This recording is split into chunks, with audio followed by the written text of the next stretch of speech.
because we're trying to see if there's an echo. Go ahead. Bez Hashem. First of all, Bruchim Aboyim, Summer's Man, Tavshin Pei Beis. I can't think of a better way to start the Summer's Man with the heated sugya of SHIHIYA, Chazara, Hatmana. I must tell you, Rabbi Yisai, the great Goyin Rav Chaim Kanievsky, Zecher Tzadik Levracha, when you'd want to know what's the hardest sugya in Shas. Derech Agav, when you hear that shaila, it shouldn't weaken you. It should invigorate you. A person has to have a rotzen, a desire to conquer it all, to have a shaykhis to every chelik of Kol HaTorah Kula. But when you want to know what's the most difficult chelik of Kol HaTorah Kula, so who would you ask? I would ask Rav Chaim Kanievsky, because that's the Jew that was connected to Kol HaTorah Kula, and he mistama is a good way of figuring out. Listen, if he says this is the hardest sugya in Shas, most probably that you could be saimech that that's the most difficult sugya in Shas.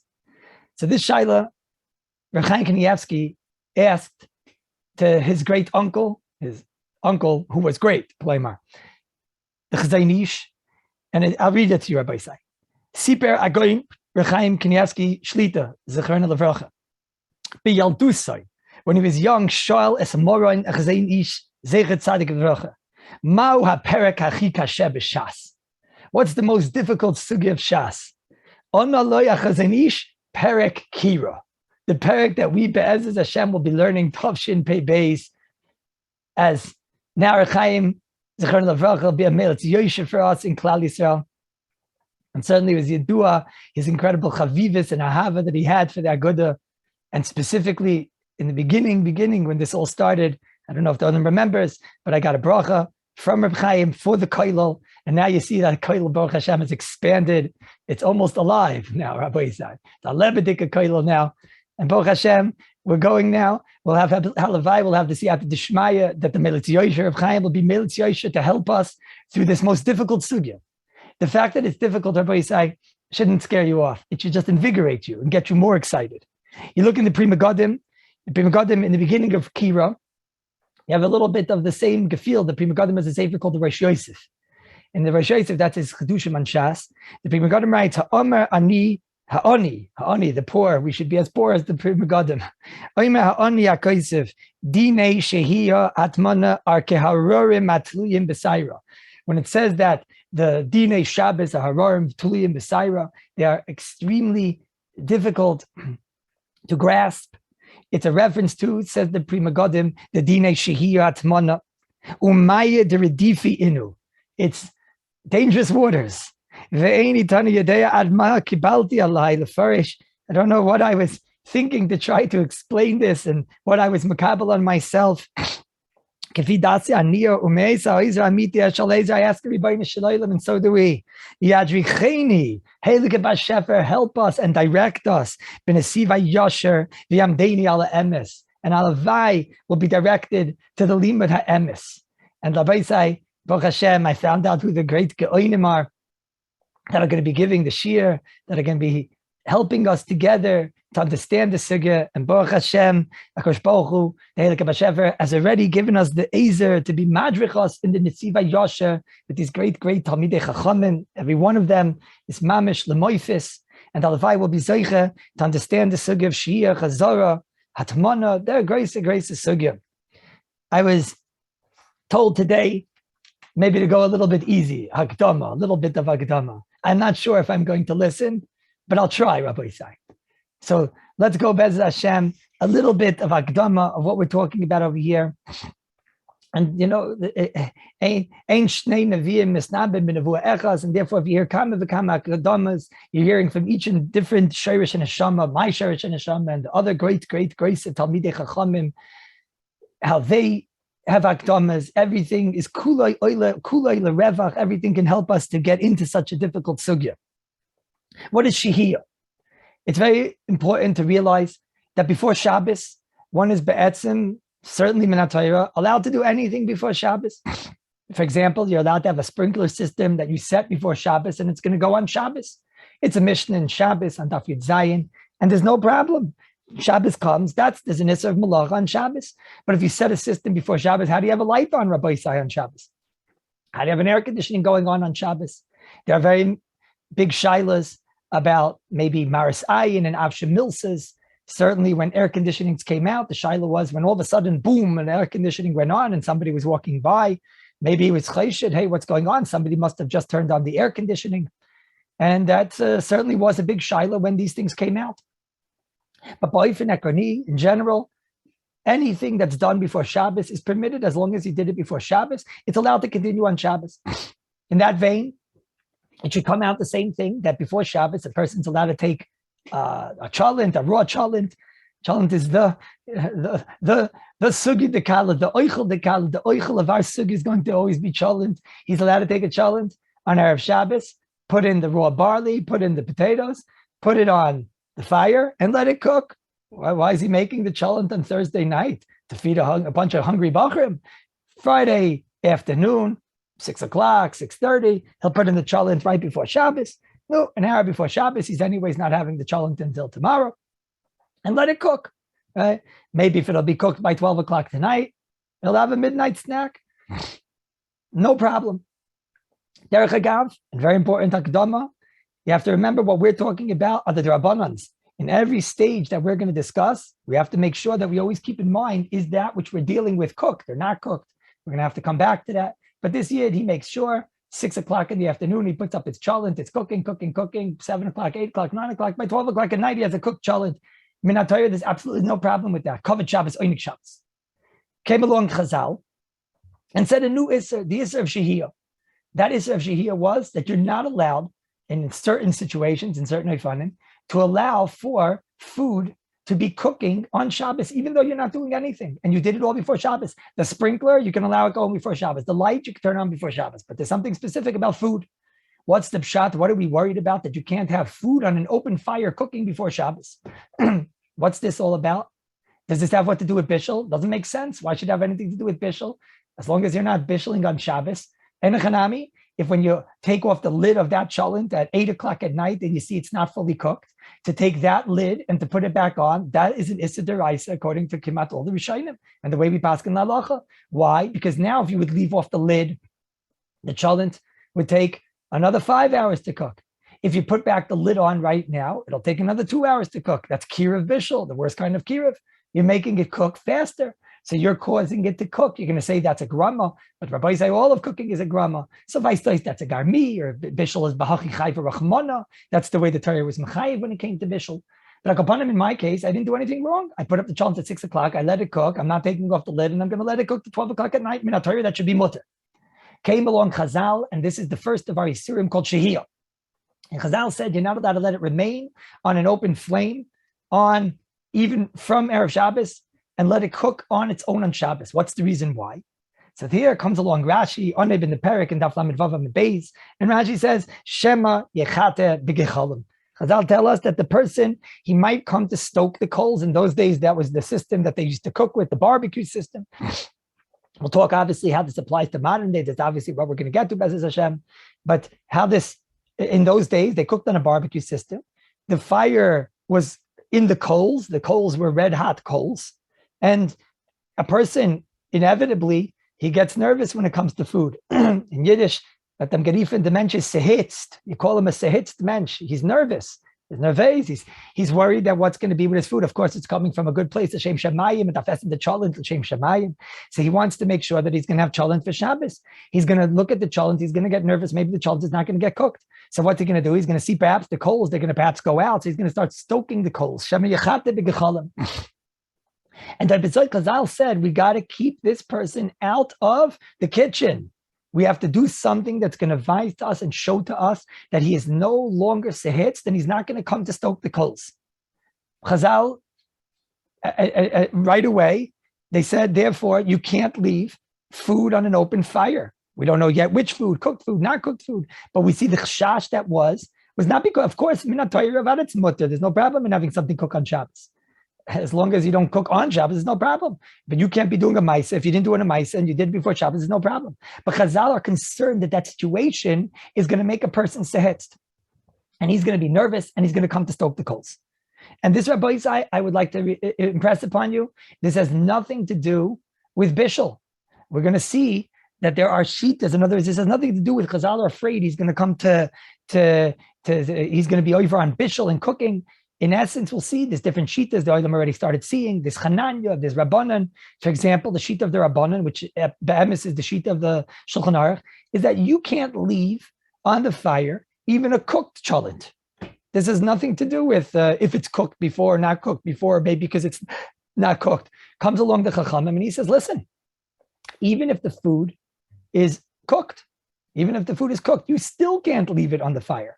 Why can't I leave it on the fire if it's cooked? Because we're concerned that you're going to stoke the coals to get the cholent to be even more geschmack. We're going into the mindset of a person, the psychology, how viful tzehitz is the mensch, how much tzehitz, how much nervous is he to have his food.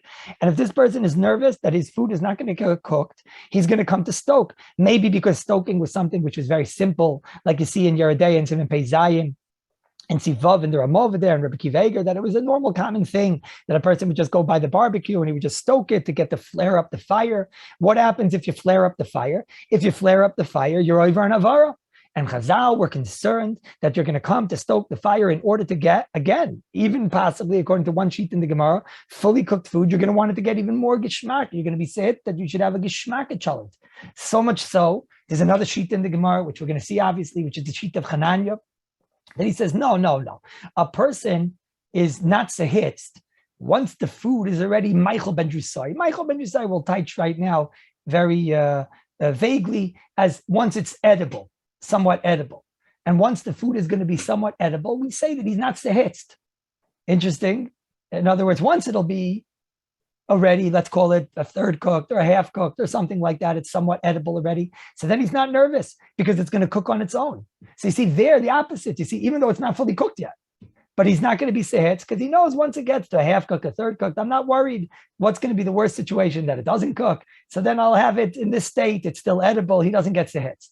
But it's very important to realize that that's what the gzeira is. The gzeira is you're not allowed to keep something on, nothing to do with the fact that you should have cooked it before Shabbos. It's the state of right now which gets the person nervous, and we're afraid that he's going to be in a nervous state. He's going to be sick. He's going to come to stoke the coals. So Chazal didn't want that situation on Shabbos. They don't want that. So now what did Chazal come along and say?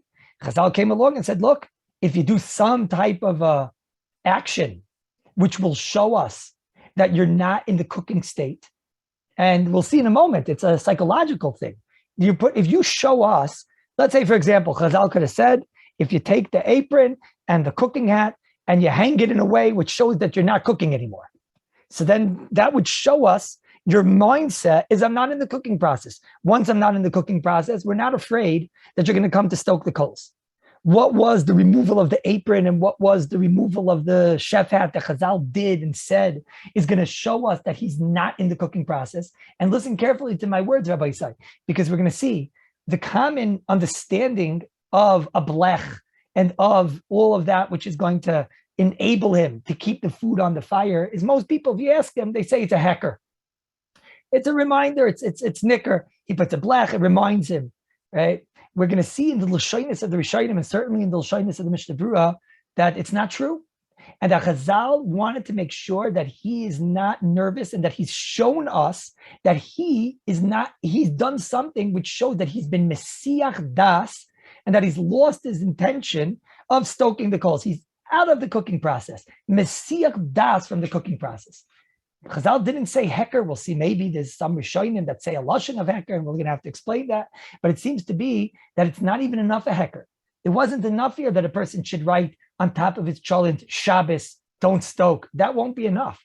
He has to do something psychologically which shows that he's a different person and that he's not in the cooking process. What was it that Chazal showed that he's not in, that Chazal accepted that will show us that he's not in the cooking process, and then what's called in the lashon of the poskim Mesiach Das from the cooking?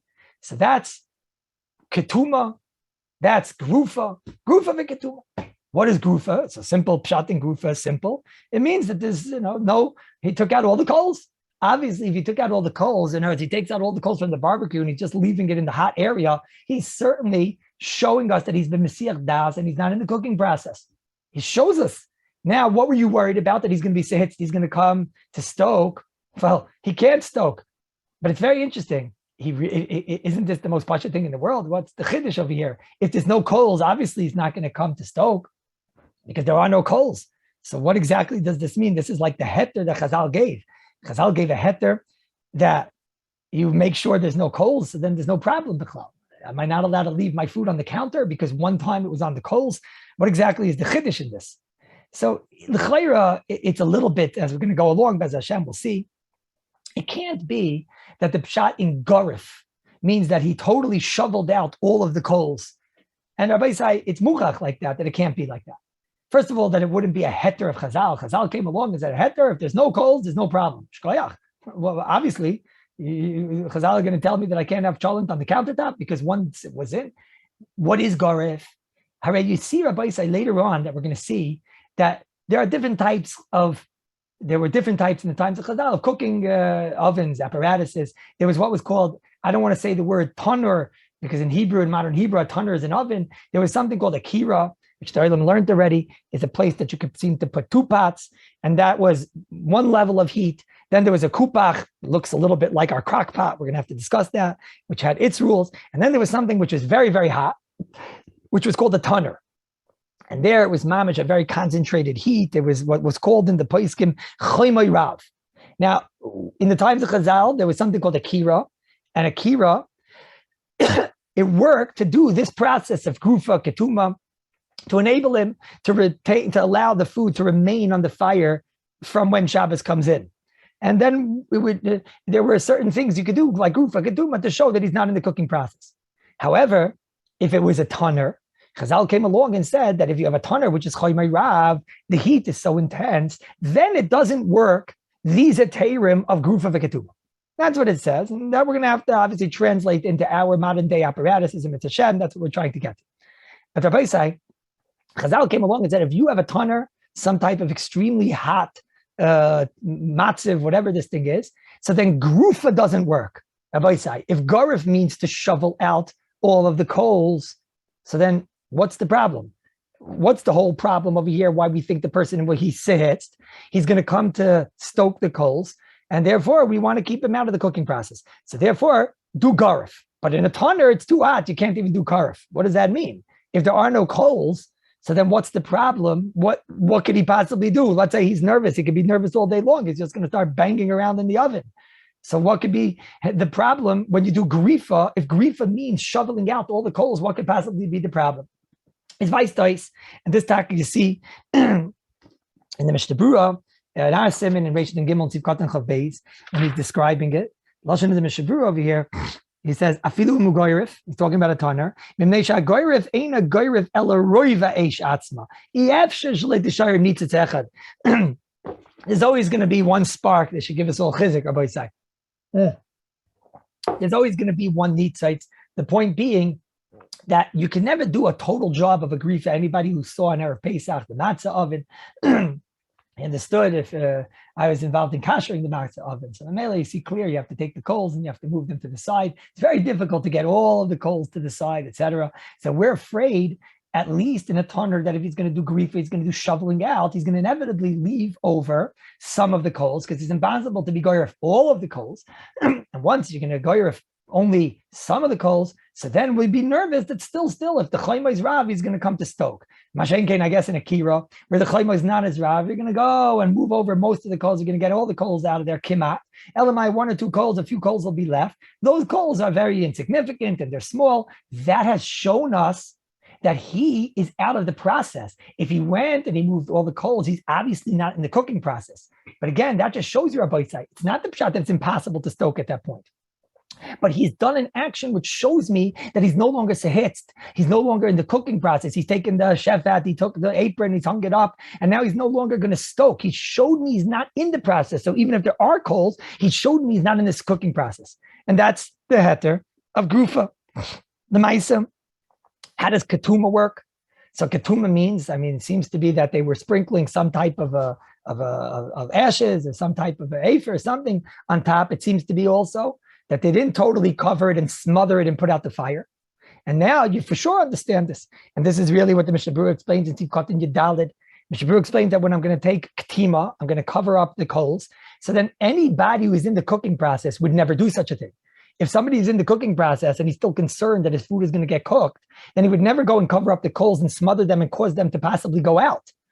Now, is it possible to stoke those coals and to flare up the fire again? 100%. But we're no longer chayshish that he's going to do that because he's done something to show us that he's not in the cooking process. And this is very important. It seems to be, Rabbi Isai, that it wouldn't have been enough, a hecker. It wouldn't be enough that at Shas Maisa, he would have something over there like a sign that says Shabbos, don't stoke. And it seems to be even when we refer to Katima and Grufa, it's not a hecker. Why not? It seems to be we need something more. I guess the Lamda says is that if he's going to be nervous about his food, so then when he gets there, he'll forget about the hecker. And when the children starts talking to him and says, what about the Goyim Shabbos? So we want to do something that psychologically is even more aggressive, takes him out of the cooking process. Chazal could have said that, hang up the chef out. So this is how they said, hang it up, show you're not in the cooking process. Either cover the coals by showing us that, you're showing us that you're not interested in cooking. You're interested in keeping it warm, perhaps, but you're certainly not interested in cooking anymore. Or by being goyrif, taking out most of the coals. Anybody that does that is obviously not interested in the cooking process anymore. And that's what Chazal said in order to matter this matzv. That's the Aleph base of the Gzeira. Now we're going to see in Yetz Hashem that, of course, there's a machlekes. This is one of the biggest machlekes in Gans, Kol HaTorah Kula, Gans Shas. This is where we're introduced to somebody who doesn't have such a major role in Shas, Chananya, but the role that he has in Shas is of the greatest mamish characters in the whole Shas. Was the machlekes Rabbanan and Chananya. Now that we've described what's the Yisr and how we show that the person isn't in the Yisr, so now we have to say what type of a Meichel is included in the Yisr. So comes again the Rabbanan, and they say, listen, any food which, as the cooking process goes, it gets better and better. And this is what we call mitztamik. Mitztamik means, it gets smaller in essence, right? Because it gets, what's the English word for mitztamik, Rabbi say? We have an English word over here. Mitztamik is when it gets less in its size, but if it's mitztamik v'yofiloi, that means that it gets better and more geschmack, like a cholent. That a cholent, the more mikoch, the more you cook it, it gets more and more geschmack. And even though maybe in size it shrinks a little bit, but al kapanim, it gets more zis, the taste gets more geschmack. Came along the Rabbanan and said, you don't understand this Yid. This Yid is somebody that loves covered Shabbos and Oynik Shabbos. He lives, he loves, and leapt with covered Shabbos and Oynik Shabbos. And this Yid has to have a cholent that's perfect. Does his Shabbos Abenim Abbas? So if you have a cholent that is maybe not going to be as geschmack, that itself is going to cause the person to stoke.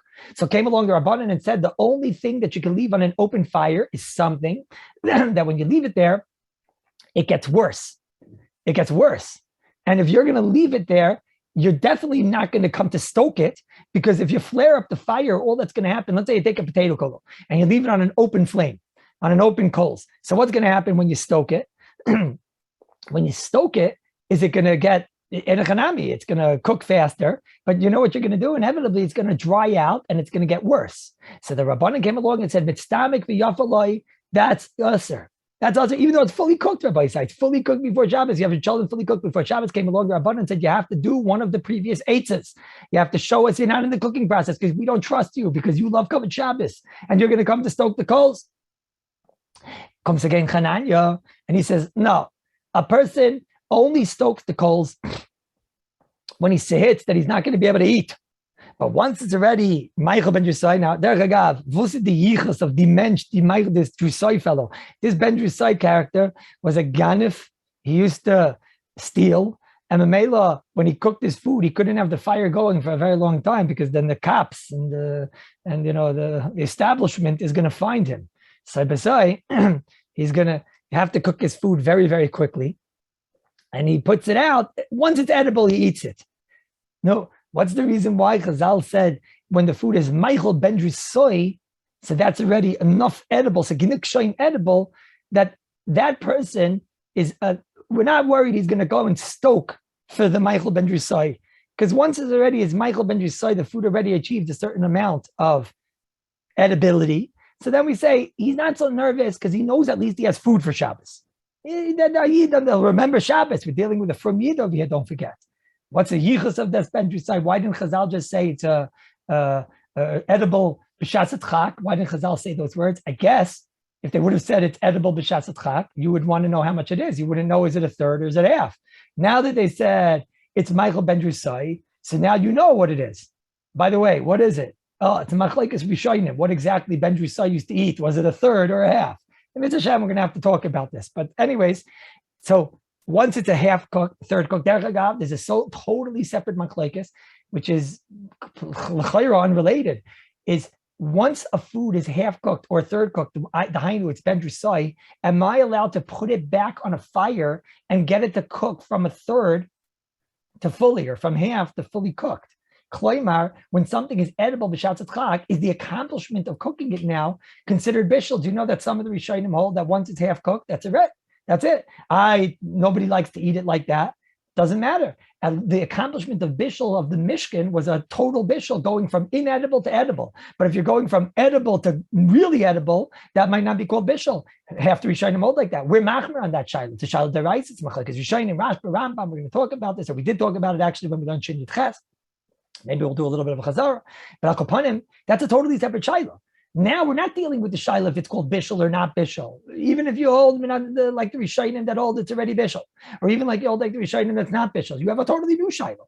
My shaila is what makes the person sehitzt. Perhaps the Rishonim that hold that it's taka cooked halachically will still tell you that, but avada. I'm sorry. Let's leave that. I don't want to confuse myself and I don't want to confuse the other. But Al Kapanim, this is the sheet of Chananya. The sheet of Chananya is that once you've achieved a half cooked or a third cooked, machlekes Rishonim, so then we say the person knows he's going to have food on already and he's not nervous, so he's not going to come to stoke. The worst case scenario, he'll have food that's edible, genuk shain, das. How do we pass it on this shaila? No. The Maisa, it's machlekes Shulchan Aruch paskins like the Rabbanan. So the chayot should be that the Sfardim are going to paskin that you can never leave food on a cholent on an open flame, even if it's fully cooked. And the Ashkenazim, the Ramah brings down over here that the Ikr Psak is like Chananya. Seemingly, that's the Ikr Psak is like Chananya. The Ikr Psak is that once it's a half cooked, the third cooked, we'll have to see. Maybe it's a Shalav Rabbanon, so we could say we'll go with the sheet of a third cooked. We'll have to talk about all these things in Yit Hashem. But once it's edible, at least b'shatz chak, so then we're not afraid, and you could leave it on an open fire. That means the discussion that we're going to be having about putting things into an oven in halacha, we're going to see it's called an open fire. Open doesn't mean that you could see it. Open means it's the derech of how you normally cook. So if you have something on your stovetop or something in your oven, and it's the normal way you cook, according to the Rabbanan, you can't leave it in there if it's fully cooked, if it's something that's mitztamik v'yafalai. And the Shita Chananya is once it's a third cooked, a half cooked, I don't care if it gets better, I don't care if it gets cooked. As long as it's edible, then it's allowed. Under that, then you need to do the grufa, then you need to do ketuma. The Ashkenazim seemingly paskin like Chananya, the Sfardim seemingly paskin like the Rabbanim. Maisa, nothing is simple, Rabbi Yisai. The Kavachaim, if I'm not mistaken, others, they say that the Sfardim Maisa hold that the Ikr Psak is like Chananya, which means that a good Sfardi might be anyways able, once it's a third cooked, a half cooked, to leave it on an open flame, and we're not afraid he's sehitzt. Even the Sfardim aren't sehitzt, especially the Sfardim don't know the word sehitzt means. Em lo doagim, lo mefachdim, lo mechatim. Mashein Kain, Rabbi Yisai, we're going to see that the Mishnah Berurah, when it comes to the Ramaz Psak, and we pass like Hananya, comes again the Mishnah Berurah, and he says, yeah, but you should know that we, the Ashkenazim, should also be machmir. We're going to see there's a Rosh, and all different shitas, that even the Ashkenazim, maybe they should also be machmir on this shaila, and that we should also try to make sure that we do one of these eitzes on something that's fully cooked if it can get better, because you're also sehitz the Ashkenazi. The Ashkenazi is going to do like the Sfardi is going to do like the Ashkenazi la Yehudim. Now this Rabbi says SHIHIYA. I'll say in two sentences, Chazara and Nesinu L'Chatchila, because that's a totally different topic, but it is important at this point right now to get a basic Akdama. There's a totally separate Machlekes and a totally separate Nidoim, which is now we're on Shabbos and we have the fully cooked food. Okay, now we have another problem. I have a fully cooked cholent, And on Friday night, I take out my fully cooked cholent. Okay. And let's say I'm going with Chananya. And therefore, once my cholent is anyways a third cooked, now that it's fully cooked, I don't have any problems of SHIHIYA. We're not afraid that you're going to stoke. No problem. So now I take off my cholent. I have my cholent. I want to put it back into an open flame. Open flame, I mean, its normal place of where it gets cooked. So I want to put it back on the fire. Now comes again Chazal with a new Isser. This is the Isser called Chazara. New Isser. We're going to see in Mitzvah Hashem, you can't take this cholent and put it back onto an open fire. Now here already, it's going to be a different story. Even Chananya is going to agree over here that it's going to be Aser. Once it hits Michael ben Drisai, it's still going to be Aser. Even Chananya is going to agree that even if it's fully cooked, it's going to be a problem to put it back onto an open flame. What's this all about? So we're going to see it's a tremendous machlokes Rishonim. Some Rishonim learn, Rabbeinu Tam and the Sefer Yasher, others in Mitzvah Hashem. They say over here, it's a super chash of Shamiyachata. I know we're worried, even according to Chananya, it's fully cooked. I'm putting back on a fully cooked onto the fire. What could be the problem?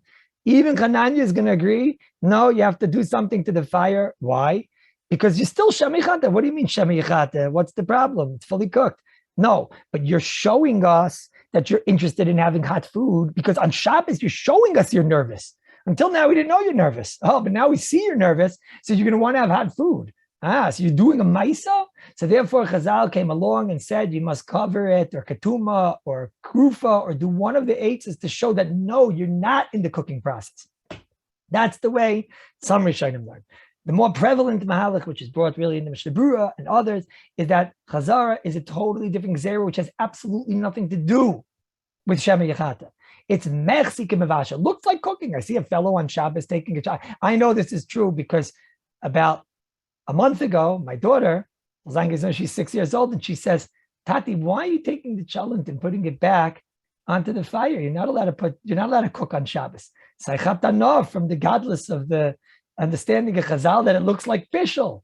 What do you mean it's bishul? It's not bishul. It's already fully cooked. I'm going to go explain to her it's fully cooked. So I did. I explained to her it's already fully cooked. Right? But that's why Chazal required to do something, i.e. grufa, i.e. ketuma, maybe blech, maybe whatnot, to show that I'm not cooking in the regular way. And that's what I told my daughter. I said, look, is this how we usually cook? We have like with the silver foil all over the place and a hot plate all over the place. What is this? Is this the way that we usually cook? So Chazal came along and said, it looks like cooking, so don't go and put it into the place where you normally cook, and at least do something to show that it's not the normal way that you cook. What are those eitzes? Ironically, the same eitzes of Grufa Ketuma are going to be the eitzes that are going to work over here. Why do I say ironically? Because if you learn that the Gzeir over here is like some super Shemiyachata, so then I understand that Avada do Grufa, do Ketuma, that shows that I'm out of the cooking process, and therefore we're not afraid he's going to come to stoke. But if you learn that over here is a whole new Gzeira, it's a Mexican Mevashel. No, so then, I don't know, maybe Chazal could have come along and made some other type of takana, an eitzah, to show that I'm not cooking, to show that it doesn't look like cooking.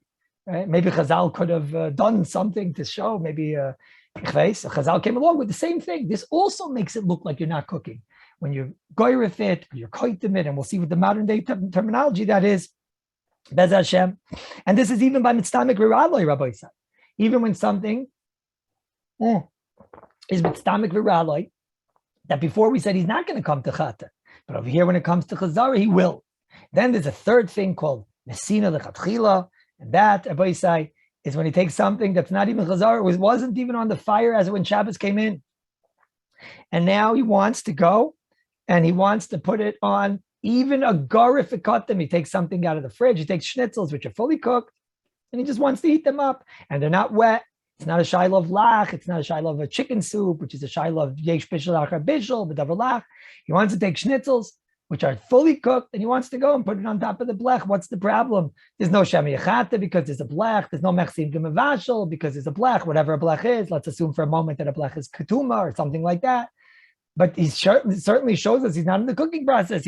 Let's say, and we'll go back to Bavel, circa 150 over there. He had his barbecue. He put on the ketuma. He did the grifa. And now he wants to take a schnitzel out of the fridge in Bavel 2,000 years ago and put it onto the remaining coals or onto the remaining ashes. No, what's the problem? So here Chazal came along and said this is an isser of nesina lechatchila. Again, Maybe it's a super shamichata, maybe it's a Mexican mavashal. You're taking something cold, you're making it hot, or you're taking something that wasn't on a fire, so we can't look at it as a returning to the fire. When something is returning to the fire, so then there's a no Mexican mavashal. In other words, it's returning to a fire, and the fire is a covered fire. It shows us, number one, it's just the heating. It's already, you're just been putting it back to its place. That doesn't look like he's cooking. You're taking something from no fire, as when Shabbos came in, it wasn't on a fire, and you're putting it back onto a fire, albeit that the fire is covered. We need more. We need to have that it was on a fire, going back to a fire, in order to take away the stigma and the tsura of this special process. That's a baisai in a nutshell. I'll just give you an example of where people on that one could very well be over and make a terrible mistake. Let's say a person, Erev Shabbos, he doesn't want to keep on the urn. People are very nervous from the urn. Sometimes they're dangerous, the urns. So he boils up the water in Erev Shabbos, and he does a good old-fashioned thermos. Takes the water, boiling hot water, and he puts it into a thermos. We'll have to talk one day about Hatmana or whatever, but he did it before Shabbos. You're allowed to. No shaila. He takes that water, boiling hot water. He boils and boils and makes sure it gets to 2 million, not 212. And he puts it into the thermos. Now he has his nice hot water. Every time he needs the hot water on Shabbos, gets into hate. I'll say it. Okay. Now, come Shabbos, and he sees his cholent is about to be nifter. It's boiling out. It's mamish. He needs to give it a little chizik. We got to put reinstip in the geshem. We have to put in some water into the cholent to save the cholent. Okay. So now, normally there's a shaila here with Basar B'chalav, there's a shaila Bishul, there's a shaila, a lot of shailas. But normally he just wants to go over to the urn. He would take the urn. He would take the water out of the urn. He would take it into a cup, put it into the cholent. One day we're going to talk about this more bariches. There's the Basar B'chalav shaila, there's a Chazara shaila, there's lots of shailas over here. But simply said, it works. The water is fully cooked. What's the problem? You're taking water which is fully cooked. You're putting it into the cholent. Maybe there's going to be a problem of agasa, so he'll take the cholent off. He'll put the water in. He'll mix around the cholent. Okay, then he'll put it back onto the, let's say, hot plate, which we'll see if that's considered a goof of a ketuma. Shalom al Yisrael. But wait a minute. That water, whoa, what's going on here? That water is going into fire on Shabbos. Isn't that a problem? So the answer is no, there's no problem. It was on a fire as when Shabbos came in. It's in an urn. An urn has a fire. It's on a fire. And Ela fire Yashuv, it's going back to the fire. What's the problem? And it's going on to a blech, so there's no Mexican mavashal. The storyline changes when you're dealing with a thermos, and it's something that a person wouldn't chop. When you're dealing with a thermos is on the fire as if when Shabbos came in? Absolutely not. That's the whole purpose of the thermos, is that it's not on a fire as if when Shabbos came in. So here you have this nice hot water, and this is a great example of Nesina Lechatchila. If you do this on Shabbos, it could be your cholent is usher. That's a shaila, but definitely is a major shaila on this. You have to have a big rav to be able to make on this cholent. You're taking water. Maybe the Shlomo Zalman was a big rav. He might have been able to make on this cholent. But you're taking water, which was not on fire as when Shabbos came in, albeit hot and albeit fully cooked. So we don't have a shaila here of bishul deraisa because the water was previously cooked and it's still hot. And now you're taking that water and you're putting it straight into the cholent. I know somebody that for 3 years did this. Because for Keret, he wanted to get out of the whole Basar B'chalav shaila, so he had a thermos that he designated as the Fleishika thermos, that if ever he needs to put it in the cholent, he'll have it. Abai said, look what this person did. He had a thermos, which was not on the fire, and now he's doing Emesa Edlecha Nesina Lichatchila. He's taking water that's not on the fire, and he's returning it to a fire. But you say, yeah, but it's going back to a hot plate or a blech or something of the Grufa Ketuma sort. Doesn't work like that, everybody said. That's called Netzina Chatchila. The only time that we allowed you to go back to a blech is when it was on a fire, as when Shabbos came in, and that's why it's called Chazara. But Masha'ein Kain, if it's not Chazara, so then it's called Netzina Chatchila. You're not even allowed to go back to a blech. So this, Rabbi Isai, is the Gdom. I'm going to talk in Mitzvah Shem, Rabbi Leibovitz. We're going to get to crackpots. We're going to get to crackpots. That's Hashem. I want to just give you a little bit more Gdom, a bissla. First of all, Derech HaShulchan says over here, maybe just a few Yediyas over here, Derech HaShulchan over here says, just a moment, I think yeah, we're good. Okay, sorry, I thought that the internet was going. Aruch HaShulchan over here says a phenomenal chiddush, and much of what I said today was not like this Aruch HaShulchan, at least not much, but at least in this aspect, what is the gzeira of Shem Yechata? So the pashtus, and that's what you see in the Pri Megadim, in the Mishpat Tzav, he says, Shem Yechata, and you'll come li de avara. The Aruch HaShulchan writes over here in Sivkat and Aleph, he says, Shem Yechata, kedei l'mayr the bishul, and his lashon over here is Yechata, yavel de issa deraisa, v'ave mevachel b'Shabbos. It's a very, very shver Aruch HaShulchan. Why is the Aruch HaShulchan saying that you could be over on bishul? All right, many of the cases that we spoke about, there's absolutely no bishul. For example, if you go with the Shitas Rabbanan, even if it's fully cooked, it is still a Shem Yechata. So it's a little bit difficult. What exactly the Aruch HaShulchan means over here, and I'll let the Olam think about it. But the pashtus is certainly not like that. Pashtus is that you're over on havara. That's number one. Now, number two, I'm going to declare a chakira for the Olam. Ishlachkor, based on what you heard today. Let me declare a chakira. Abai say the isser of SHIHIYA. Is it an isser of a maisa? Right? There's an isser on Erev Shabbos to place the cholent on an open flame. Is there an isser on Erev Shabbos to place it on an open flame? Or there's no isser to placement. The isser is the remaining. The mitzias of it being there is already the isser. Kloimar, is there an isser to place? Or is there a chi of removal? And if you have a cholent there, nafkamina is, let's say, I was over. I left my cholent on an open flame, etc. We're going to see the oven is clearly considered halachically an open flame. It's a normal way of cooking. It's the normal way of cooking, and he has to show us he's not in the cooking process. Otherwise, he's going to come to stoke. He's going to come to change the dials and whatnot.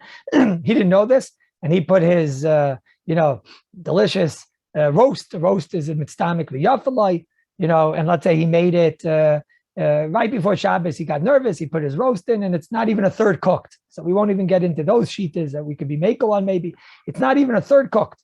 And now here it is on Shabbos, and he tells his wife comes on when it comes on Friday night, and he tells his wife says, "Listen, Lemaisa, I don't think the roast is cooked. We'll just have the roast, tomorrow, or we'll have it for a midnight snack." He tells his wife, "What do you mean the roast isn't cooked? So what'd you do?" She says, "No, it's in the oven. It'll cook it'll cook like an ish." Right? So now we have a major problem over here. We have a major problem. So he tells his wife, "This is an SHIHIYA. There's an SHIHIYA. You're not allowed to do that." She says, "Okay, fine. Say this. I did it already. Now what?" Right? So now if you learn that the isser of SHIHIYA is an isser of the doing, so you did it already. But if you learn the way we understood, there's a nervousness. This person's going to come to stoke. That means every second, kol reg of a reg is being over an isser. If kol reg of a reg is being over an isser, so then maybe you have to right now go to the oven and take out the cholent, take out the roast. Not only that, even if the roast right now is inedible, so therefore it's muksa. So say, what are you talking about? Don't move it. It's muksa. It's muksa. It's not cooked. It's not edible. It's like a piece of raw meat. Raw meat is all shaila if it's cooked, if it's edible or not edible. No, excuse me. Raw meat is all shaila if it's muksa or not muksa. But let's say it's muksa. Let's say it's raw barley. Or let's say it's raw, which is certainly muksa. Raw flour, certainly muksa, etc. Some raw potatoes, certainly muksa. So now do we tell him that it not only is it aser, there's an issa kol rega v'rega, you can't remain in that massive, and you have to take it out. I'm going to be over on muksa. I'd rather you be over on muksa one time than be over kol rega v'rega. And now we get into a whole new shaila, which is a shaila we discussed when we learned about mishtamshes be'ilon. Is it worse to be over b'shev al taisa, or to do one time a kumase? The Dibros Moshe in Shabbos 7 Yudches in Anaf Beis, he mamish declares this shaila. He declares, this is on the Maisa Hanocha, and it's on Erev Shabbos, and there's nothing else on Erev Shabbos. But no, Asr la'adam shi'asa Maisa, you're not allowed to do something that you're going to come maybe to be nichshel in. So maybe the Isser was on Erev Shabbos, but once you're over, it's over. Or he has another side. The Isser is not on Erev Shabbos. There's no such thing as an Isser on Erev Shabbos when it comes to Malacha. Erev Shabbos is chol, you can do anything. But the Isser is Masha Einoi Masalik B'Shabbos. Maybe the answer is that you're letting it remain in this matziv throughout Shabbos, and therefore you're a shemei chata b'cholim. You're going to come to stoke. And therefore, we consider that to be your Maisa, Kol Rega V'Rebbe, declares Rav Moshe. And Moshe is mistapic about this. And therefore, maybe you would have to be Misalik. T'chzayin Ish, in a few places. In Orach Chaim, Siman Lamed Zayin, in... Oh, very good. I see the Olam remembers about the broken watch case that we spoke about. Orach Chaim, Siman Lamed Zayin, Sivkot and Chav Aleph, in Dibra Masla V'Nira, in Sivkot and Chavav, in Dibra Masla V'Nira, T'chzayin Ish, in Siman Lamed Ches, in Sivkot and Beis, in Dibra Masla Kishayesh. I'll read you the Lashon. He says, Eina Ister Toli ben Maisa Mada. He says, it's not Toli in a Maisa. If a monkey came and put it on. What if one of your children who's 4 years old came? A lebedik, a monkey. Versteht? A helik, a monkey. A yid kumt, a 5-year-old, he takes it, he puts the cholent on the fire in Erev Shabbos. Says the Chazon Ish, I didn't do any Maisa. Says the Chazon Ish, it's not Toli ben Maisa. Ela b'mitzias akadeira lakira. Says the Chazon Ish, afilu hemed nachri or koif. Even if a nachri, a goy, put it on the fire, nobody asked him to, but he put your cholent on the fire. Okay, we have a different problem of Bishal Akum over here, different shmuz. But I'll upon him. He put it on, let's say it's a Nechel Chai or something. He went and he put it on the fire. On Erev Shabbos, there's a chiyuv of removal called Rega V'Rega. It's like the Chazon Ish, an unbelievable chiddush in Orach Chaim, Lamed Zayin, Sivkot and Chav Zayin. He says, Shachak Deira, and it wasn't Misbashal K'Michael Ben Drusai. Asr la'achlai, there's going to be an issue to eat it. We'll see. Mitzvah Shem. Sarech lahaser afal gav shehu muksa. And the Chazon Ish writes in brackets, loy matzanu came. We never found this. Aval mistaber, like I'm saying. Unbelievable, everybody say. So we have the answer to our shaila. The Heilig Chazon Ish is poishit the suffix of Rav Moshe, that the Isser is taka the mitzias of it remaining on the fire, and it seems to be that there's a chiyuv to be meiseret kol rega v'rega, and even if it's muksa, it seems to be. Now that itself is taka a very big shaila, because like we said, perhaps shevel taisa is a less avera than a kumase ishladim bezeh, but that's what the Heilig Chazon Ish said. So that's a baseline, number one. Number two, I'd like the Olam to think about a shaila. I'm going to start the shaila, we probably won't finish it today. I'd like the Olam to think about, there's one other heter out there, which we didn't discuss, which is the heter of kashu gvava. Kashu gvava means that which we've been talking about till now, that there's an issur that a person's going to be sehitz if he leaves the food there in the situation that we described, he'll come to stoke, is only if it's a type of fire that you get stoke. There's something called kash and gvava, some type of a straw and some type of some wool, I think, some type of a material, which is not a stokeable material. The Ran, when he explains this, he says, "Miyad shekolsa shalheves kolsa gama gachelas." This is something that you can't stoke. Once the fire goes out, it just like goes out. Like you take paper on both sides. You see, when you take paper, you can't stoke paper. All you're doing when you're stoking paper is fakert. You're causing the fire to burn faster, burn the paper faster. But there's nothing to stoke there. You can't keep the dream alive. You can only do it on coals, wooden coals, and things like that to keep the dream alive. Now, there's a shaila that we're going to have to discuss, that it seems to be that in a tanner, there's not going to be a heter of kashu gvava. Now, why not? If kashu gvava means that you can't stoke the coals because there's no coal to stoke, it's just going to go out on its own. So what's the difference? If I have kashu gvava in a tanner, why should that be a problem? It's a shaila. It's Hashem. We have to deal with the shaila. Bez Hashem. Now, the Maisa, the Heilig Rambam, the Rambam says that what's the lamdas of kashu gvava? Harei ein sham gechalim. There's no gechalim. Harei hisiach daitoi me'atavshal. Again, in the same vein, in the same type of lamdas that we've been saying, that when you are cooking with kashu gvava, and I don't know if this is a stira to the Ran, the Rambam explains, when you cook with kashu gvava, you're cooking with a type of a material that shows that you're not in the cooking process. Nobody would cook with kashu gvava if he wants to remain in the cooking process, because he's not going to be able to do anything. So it also shows us that he's mesiach das, kimoi, that when he covers up the flame or when he shovels out the coals, it shows us he's not in the cooking process. By cooking with this type of fire, you're showing us that you're not in the cooking process. You're obviously just in the warming up process, and you're obviously not somebody that's going to be sehitz to stoke, because you're not going to be able to stoke. So you've done something to show us that you're not in the cooking process. So I'm being asked over here, what's a modern day example? Now, before I get there, I want them to think about something. L'chayra, this is a very sadistic chakira, which I want them to think about. This shows us the chayra. I could have just come today, and Chazal could have just come and made a loy plug. Fire, aser, food on fire, aser, unless it's one of the terim, you did something to show us, you're not in the cooking process, or whatever. And I could have just said, we're not going to differentiate between types of fire. You have to do something to the fire to show you're not in the cooking process. Here, and they could have made a light plug like we find all over the place. Kashu gvava l'choira is a raya that there is not a light plug, because kashu gvava is a regular fire. It's just a type of fire which is unstokable. Now, I could have said that there's a light plug, and even on an unstokable fire, there's still going to be a xera until you do something. Kamash Malon, no. Since you're using this type of a fire, they didn't make a light plug on this fire. They said you can go with svara. And the svara says that if it's a type of a fire which is not stokable, that itself shows us that you're not in the cooking process. That's clear what comes out from here. Now, by say, I'm going to ask you a shayla. Lefi this, what would you say to a hot plate, which has a red hot coil, which if you turn on Shabbos is an issa deraisa of avara, according to all the poskim.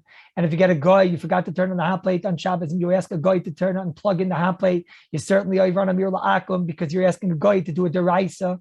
There's 100% of fire in there, an Eish Gomer Mamish. 100%.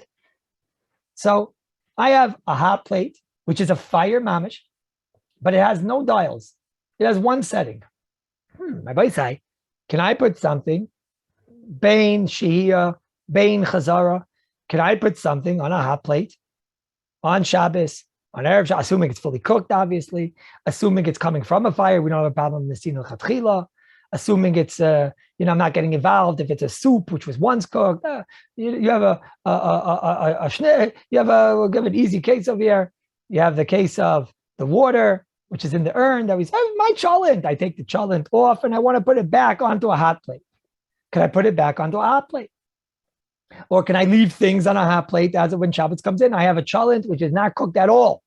Could I leave my cholent which is not cooked at all on a hot plate as of when Shabbos comes in? Based on what you heard today, I would have said like this. Do we make a loy plug and just say, well, it's a fire. If I turn it on Shabbos, I'm over Nisa Daisa. But I say, wait a minute, but I can't be machat to this fire. I can't stoke this fire. So tell me, hey, bring me a raya that a non-stokable fire, the Torah Chazal didn't aser. So I tell you, I have a raya, kashu gvava. Kashu gvava is an example of fire, which is an unstokable fire. And Chazal say when you're cooking with an unstokable fire, so then we, lemaisa, don't aser that. And it's not a problem of SHIHIYA, and it's not a problem of Chazara. You're allowed to put it back on, and you're allowed to leave it like that. Why? Because Vaistais, by cooking on such a type of a fire, is showing us that you're not in the cooking process. And this l'chayra is a gevaldik svara. And you should know, perhaps, that's the pshat in the Igros Moshe and Chelik Dalet and Siman Ayin Dalet in Bishul Ois Lamed Al Plata Chashmalit. So here he writes, Im Efshel is Bashal Sham. If it can't get cooked, as Mutter La'amid Kedei Rechama, Im Ein Sham Elamida Echas, Vim Yesh Shtei Midas Aser. Now over there's a little bit of a difficulty how to read this tshuva, and it's a tshuva we're going to come back to. But I must tell you that this was certainly the psak of Rosh Shlomo Zalman in Shmir Shabbos, in Perek Aleph, in Or Pei Gimel, he says, Dina Kashu Gvava, mamish like we said. Dor L'Tzion, in Chelik Beis, Perek Zayin, Or Aleph, he says, it's Yafshel Lahagber D'Chaim, it's not Shaykh Chitui. So he writes, it's not like Kashu Gvava. Interesting, he says it's like Garfik Kotim. I have to try to explain that. And others go like this, the Shmir Shabbos goes like this, and many go that a hot plate is like kashu gvava. And you see, we didn't make a light plug. But I'm going to leave you with a thought, and in Mitzvah Shem, we'll try to come back to it probably next time. You should know, the Chsainish brought in the Orchas Rabbeinu, in page 102, he brings down that you're not allowed to use a hot plate. You can't leave things on the hot plate on Erev Shabbos. I'm not discussing now blecha. Blecha Mitzvah Shem, we're going to talk about a different time. But I'm discussing now a hot plate. And he discusses a plugged-in hot plate, brought down over there, at least in Orchas Rabbeinu on page 102. They bring down, you can't use a hot plate to be shoya the food. You're leaving it on a fire. Why? It's a fire that you can't stoke. So the Chazanish says the words loy plug. Now, everybody hears this is oymid u'mishtaimim. Light plug there's a light plug. If there's a light plug, then you have to aser kasha gvava. The whole sugya doesn't aser kasha gvava. Adrabah, I'm cooking on a type of a flame that you can't stoke. So then they didn't make a light plug. Now, Baisai, I want to leave you with a question, a thought.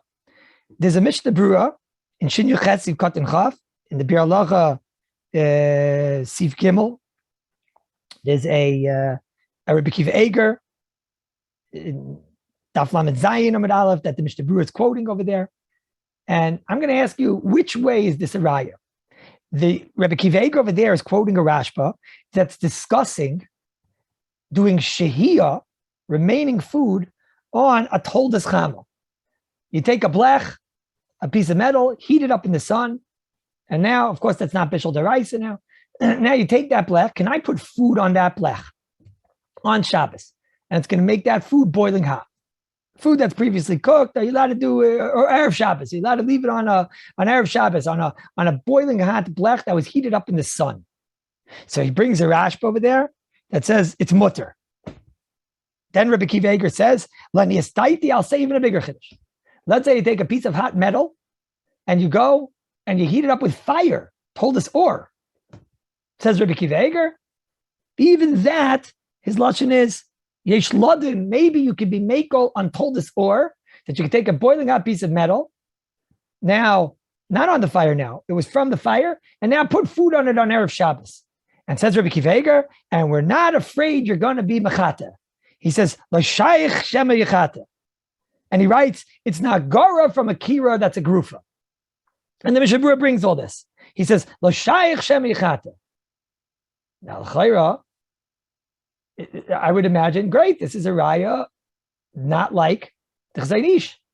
You see that when it's not shaykh yachata, you take a piece of metal, it's heated up by the fire, you can't do chitui, so that I could use that to put the food on and let it heat up the food as when Shabbos comes in. I could do SHIHIYA in that oifen, I could do chazar in that oifen, etc. Sounds like what we just said. It's a fire, it has a din of a fire. Okay, but you can't be mechata. Once you can't be mechata, there's no isser. But by side, then why is Rabbi Kiva Eger schwitzing? Why is the Mishnah Brura schwitzing? Why is the Rashba schwitzing? It's hot in the sun. Just say, of course it's not shaykh shemichata. Of course it's not aser. It's no different than kashu gvava. Why are they saying maybe? And Rabbi Kiva Eger says it's ladin, and the Rashba comes with a big chiddush. We all know this already. This is the old story of kashu gvava. It would sound like over here, Rabbi Isai, that the loy plug is not so simple. It would sound like that perhaps there's a chilik. Kashu gvava is a type of a fire that you could never stoke. It's a type of a fire. You know what? It's 8 o'clock. I see on my clock over here, and I see it's already an hour. You have to think about it. There's something not pashut over here. The Chazon said there is a light plug, and you can't even use a hot plate. Kifi, what we saw today, the pashtus is not like that. Why is a hot plate not like kashu gvava? So let's just make mashu sikum, and then Amit Hashem, we'll pick up next week. We saw today, Minat Torah, before Shabbos, you can do everything. Our Gzeira has nothing to do with that. Our Gzeira is because the person will be said it's on Shabbos. And therefore, Chazal answered, unless he does something. Either he does grufa, he does ketubah to show I'm not in the cooking process. And it sounds like it's not enough a hecker. It sounds like over here, he has to do something that shows he's Mesiach Das. He's not in the process of cooking anymore. What was the oifen of how he did that? Covered the flame, or he shoveled it out. And we saw shoveling doesn't mean it's all gone. And therefore, it's only mitzad a hesach das. It's not mitzad that it's impossible to stoke. Then we saw it's not a big shaila on what types of food we're dining on, Chananya and the Rabbanon. Ashkenazim seem to go one way, Sfardim another way, but Lalmai said the Ashkenazim go the other way, the Sfardim go the other way. Then we saw Chazar is a totally different Gzeir, and Nesin L'Chatchila is another Gzeir. We gave an example of that. By the water in the urn, that's a shaila of Nesin L'Chatchila, Mamish, it's an Isser of Nesin L'Chatchila. Then we saw what is the Gzeira, is the gather of the Gzeira. Of course, the Gzeira seems to be there because you're being over an Avara, not like the Aruch HaShulchan it seems to be. Then we saw what's the gather of the Gzeira. Is it a Chi of Siluk, or is it a Mais Anoch on Erev Shabbos? And the Chazanish is convinced it's a Chi of Siluk, and therefore even if it means being over on Muksa, but Chalila to be over Kol Rega V'Rega, so you have to take it off. And then we saw the final Shaila of the new Eitzah of Chazal, of Kashu Gvava. And Kashu Gvava seems to point us in the direction that there's no light plug. And if you have a type of a fire that you can't stoke, no problem. What's a modern day example? That a hot plate, it's a type of fire that you can't stoke. So there, because you can't change it, there's no knobs. If there's no knobs, you can't stoke. So it should be mutter. Shia, chazara, everything should be mutter. But we saw that the Chazon Ish said there's a light plug. Now we're going to see in Mitzvah Hashem, most places can hold that there isn't a light plug and a hot plate is mutter. But one has to figure out, is there taka light plug in the sugya? And that once it has a shem eish, it's already aser.